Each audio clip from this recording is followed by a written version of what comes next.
Коомчулукка тоскоол болуп жаткан иштебеген жана бири-бирине карама-каршы келген мыйзамдар бар. Алардын жана укуктук актылардын колдонуусун токтотуу гильотина принцибинде жүргүзүлөт. Президенттин мыйзамдарды инвентаризациялоо жөнүндө жарлыгына ылайык ведомстволор аралык жана эксперттик топтор түзүлдү. Жалпы карала турган 380ден ашык мыйзам бар. Юстиция министрлиги ошол эксперттик топторду азыр 6 топко, тармактык топторго бөлүп карап атат. Себеби тармактык топторго бөлгөнүн себеби ар бир тармак өзүнүн түздөн түз иштеп аткан мыйзамдарын талдап карап бериши керек.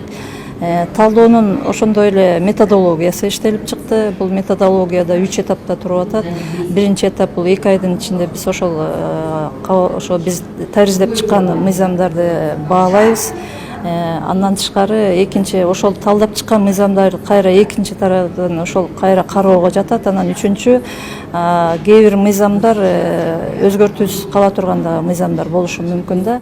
Жумушчу топтун өкүлдөрү мыйзам талкуу фазасында болгондуктан азырынча ага баа берүү эрте экенин айтышат. Алгач долбоордун максатын аныктап чечүүчү маселелерди тактап алуу керек. Гильотина принциби башка өлкөлөрдө да колдонулуп келген. Бирок ал экономикалык жактан актуалдуу мыйзамдарда колдонулган эмес деп белгилешет эл аралык эксперттер. Для нас тоже очень важно помочь и правительству, и нашим партнерам. Бул процесстин туура жолдо иштеши үчүн эксперттик кеңеш сунуштарыбызды беребиз. Мисалы, укук коргоо, антикоррупциялык, гендердик экспертизаларын жүргүзүү милдети сунушталууда. Ошондой эле жарандык коомдун катышуусу менен ченемдик актылардын натыйжалуулугуна мониторинг жүргүзүү механизми да киргизилүүдө.